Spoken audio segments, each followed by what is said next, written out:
nakita ko, ang number one po sa priority ng ating Pangulo sa kanyang 8-point socio-economic agenda ay food security.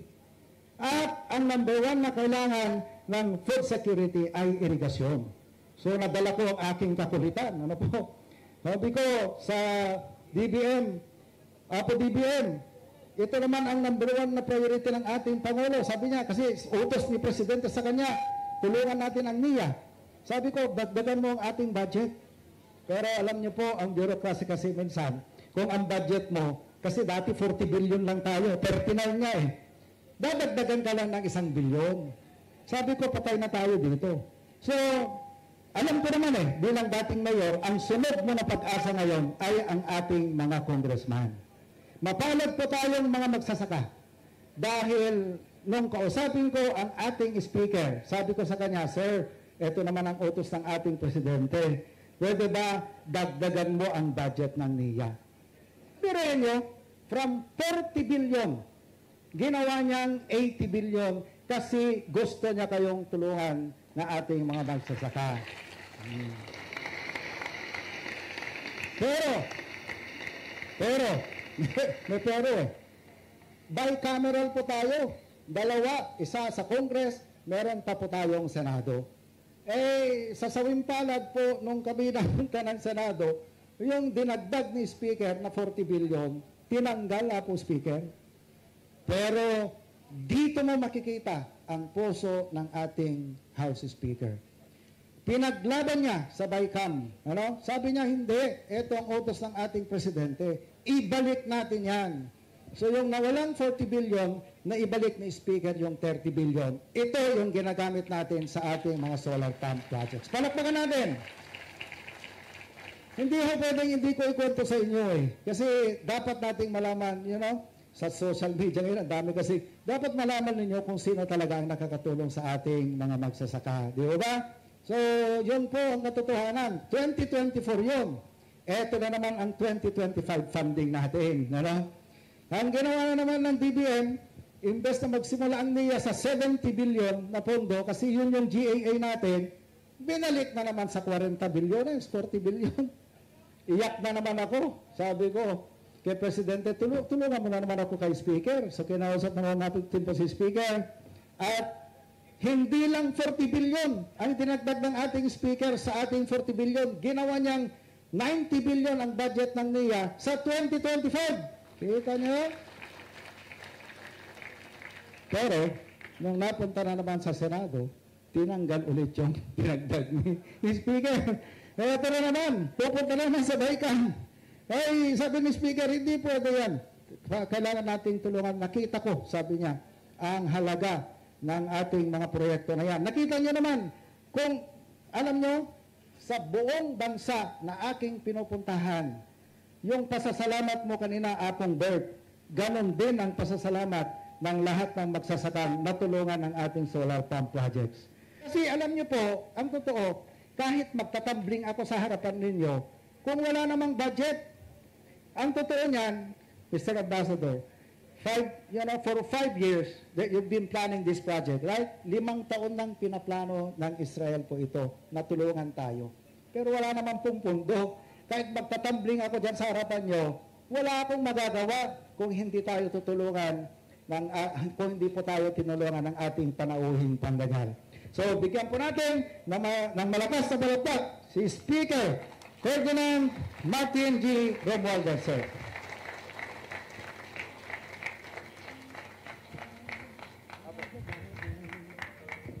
Daghang salamat ating NIA admin Engineer Eddie Guillen at lalo na ang mga kabalin. Ako po ay isang kabalin, kaya yung nanay ko ay si Juliet Gomez Romualdez. Actually, Juliet Dison Gomez, puro siya, tiga Mabalacat. Kaya salamat sa pumpunan rito. At malaking karangalan na nandito ako sa Arayat. Unang-una, kailangan ko Englishin ko muna kasi yung ambassador natin, yung kaibigan natin. Your Excellency, Ambassador Ilan Flas of the State of Israel, we thank you so very, very much for being here today to witness the ceremonial turnover of the Pampanga Delta River Irrigation System here in Candating, Sapang Paitan in Pampanga. We also want to thank your Israeli group, the LR group, for the technology they bring. Indeed, the Philippines and Israel are like brothers. And thank you for giving the account of the relationship between the Philippines and Israel, a long-standing relationship. And again, kailangan magpasalamat din tayo dito sa ating mahal na ambassador, si Ambassador Ilan Flas, kasi marami siyang ginagawa. Hindi lang sa mga agrikultura, sa ibang mga sektor ng ating ekonomiya, sa investments, sa defense, sa seguridad, lahat po nandun siya. So thank you for all your initiatives. At kailangan din tayo magpasalamat kasi niya kasi malapit na siya alis. You will be leaving the Philippines in July.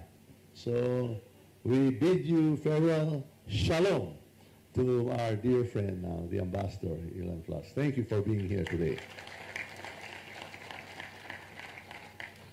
Sa aking kaibigan, kumpare at kabalen, my Senior Deputy Speaker of the 3rd District of Pampanga, Congressman Aurelio Dong Gonzales, maraming salamat. At congratulations sa pamilya mo. Mukhang pinakya mo na ang lahat ng posisyon dito sa distrito at sa Pampanga. Ha? Well, congratulations sa aking mga anak. Of course, to our NIA Irrigation Administration, Eddie Gillian, you have implemented and operationalized the vision of our beloved President, President Ferdinand R. Marcos Jr. You have engaged the Israelis and all other stakeholders in this project to make a dream, a vision, a reality to our very, very dynamic, innovative NIA administrator. Congratulations and thank you for making me a part of today's program. Thank you very much. Maraming salamat, Eddie. Of course, to our beloved Arayat, Mayora, Mayor Maria Lourdes Malu, Alejandrino, thank you for the warm welcome. I'm happy to be back here in Arayat, the beautiful town of Arayat. Every time I'm in the NLEX or flying, I see Mount Arayat, I will always think of you and the people of Arayat, the beautiful people of Arayat. Thank you for the warm welcome. To our NIA Deputy Administrator for Engineering and Operations, Engineer Josephine Salazar, thank you for helping our admin to make this a reality. Our NIA Department Manager, Gertrudis Viado, Division Manager, Engineer Ruben Llamas, Pampanga PPO, Police Colonel J. Dimandal, the Chief of Police of Arayat Police, Lieutenant Colonel Leobaldom Bacon, the 70th Infantry Battalion Commander, Lieutenant Colonel R.J. Cayton, manlad na kandating Sapang Paitan FIA Vice President Gilbert Gina, sa kabutihan po niya na i-donate ang lupa na pinagtayuan ang ating proyekto. Nakasalamat. Sa ating masisipag at mga magsasaka at irrigators, mga namin mga kababayan, mga kababayan sa Arayat, magandang umaga po sa inyong lahat. Tama po ang mga sinasabi dito na itong vision nating mahal na Presidente, President Ferdinand R. Marcos Jr., binigyan niyang pag-asa sa atin lahat. At tama po din ang sabi ni Admin Ed Guillen, ginawa ni BBM, kaya siya ang naging unang Secretary of Agriculture. Food security is the top priority. Kaya food security is national security. Kaya nandito po tayo ngayon. At for food security, kailangan ng patubig. Lalo na ngayon na meron tayong libreng patubig, itong solar-powered irrigation. Napakaraming karangalan na makaharap kayo sa master over ng proyektong tunay na sumasailalim sa pagkakaisa at pagsisikap ng pamahalaan sa ating mga magsasaka. mayat augto kabalen.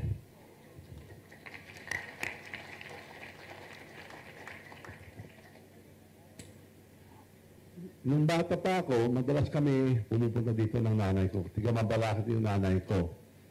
At parati pag nagda-drive tayo dito, dinadaanan ng itong ang Tabangan, Aqueduct, kasi nakikita natin lalo na pag maulan, binabaha.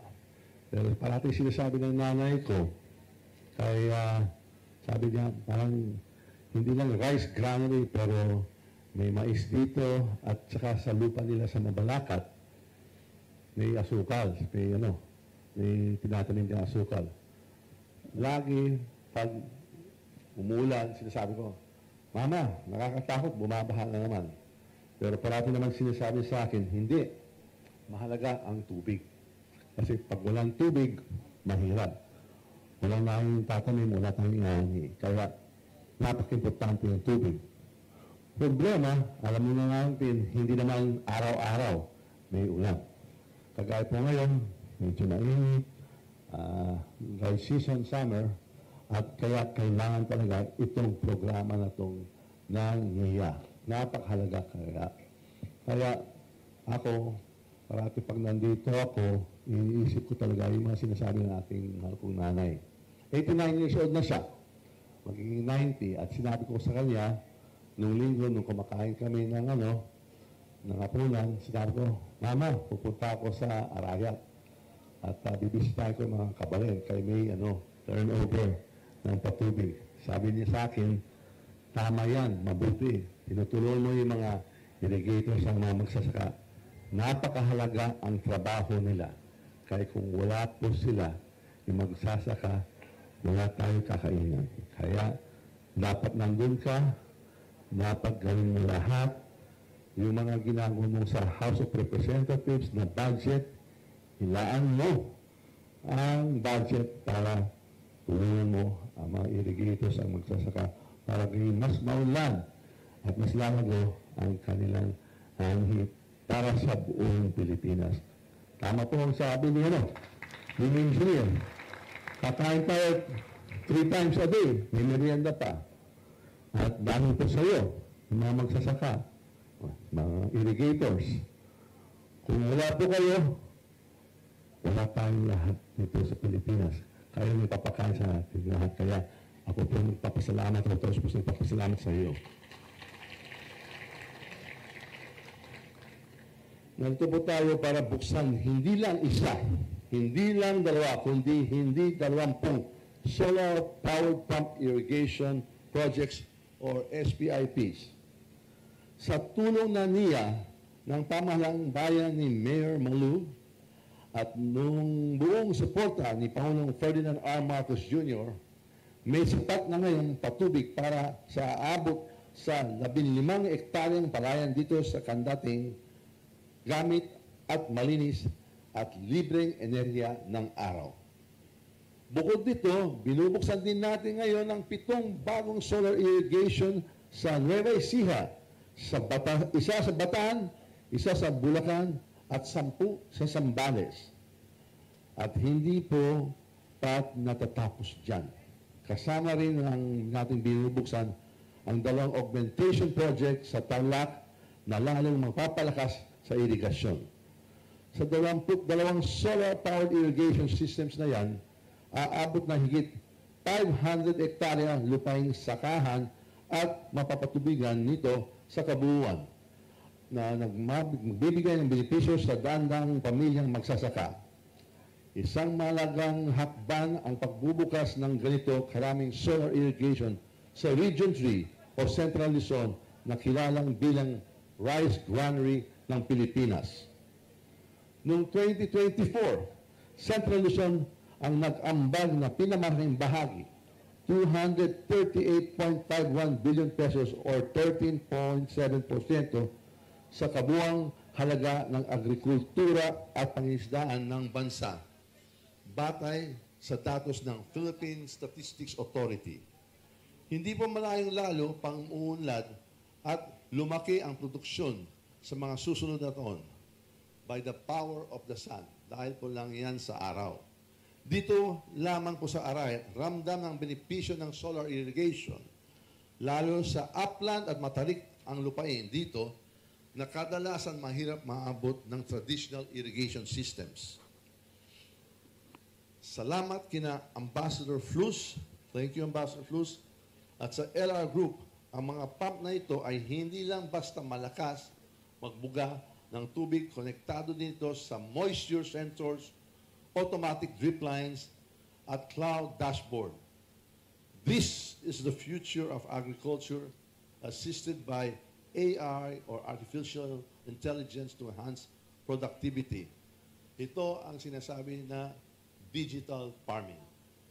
Ayon sa mga unang nakagamit ng teknolohiyang ito, lampas na 25% dagdag ani ang dulot ng AI-assisted smart farming.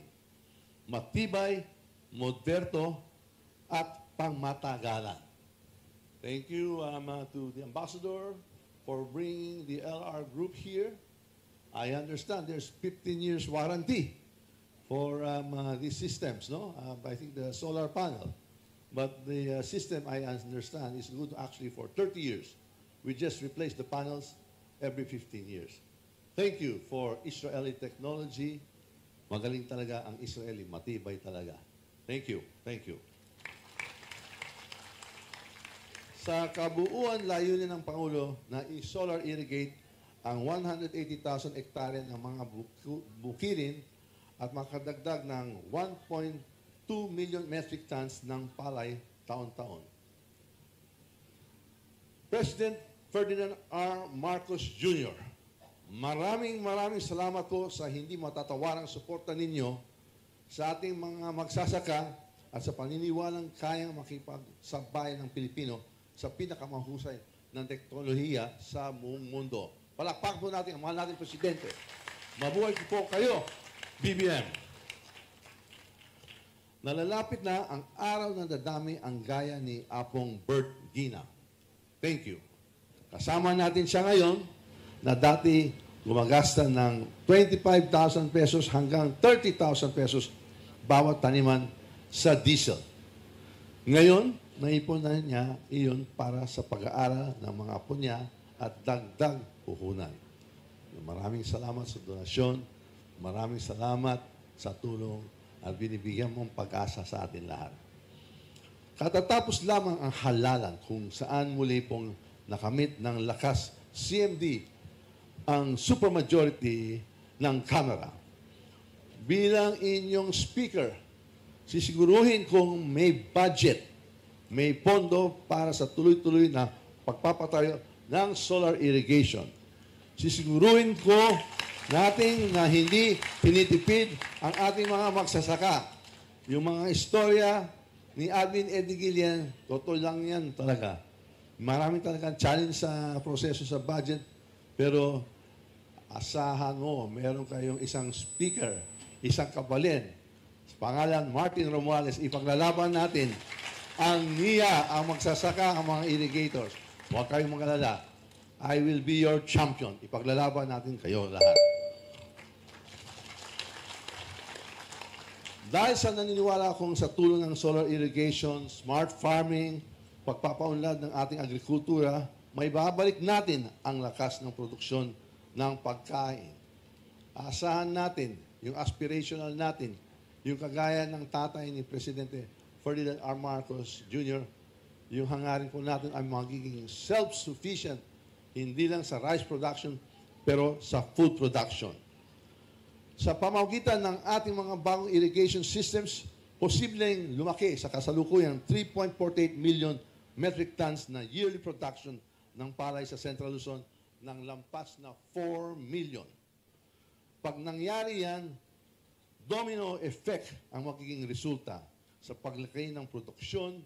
Makakatulong ito sa ating end goal na food security at mapanatiling abot kaya ang presyo ng bigas sa merkado. Mga magsasaka ng Central Luzon, congratulations po sa inyong bagong irrigation systems. Patuloy kayo magtanim at kami naman sa pamahalaan ay patuloy na magtataguyod ng tulong at suportang naagapay sa inyo. Ang tagumpay ng mga magsasaka, ang tagumpay ninyo ay tagumpay ng sambayanang Pilipino. Maraming salamat. Dakal salamat. Mabuhay mga magsasaka, mabuhay ang NIA, mabuhay ang Pampanga Central Zone at ang bagong Pilipinas. And that was the message of our House Speaker. Talaga nga ng mga proyektong tulad nito ay patunay na patuloy ang pagbuhos ng suporta ng pamahalaan sa makabagong teknolohiya para sa irigasyon. Muli po, malakas na palakpakan para sa ating Speaker of the House of Representatives, the Honorable Ferdinand Martin G. Romualdez.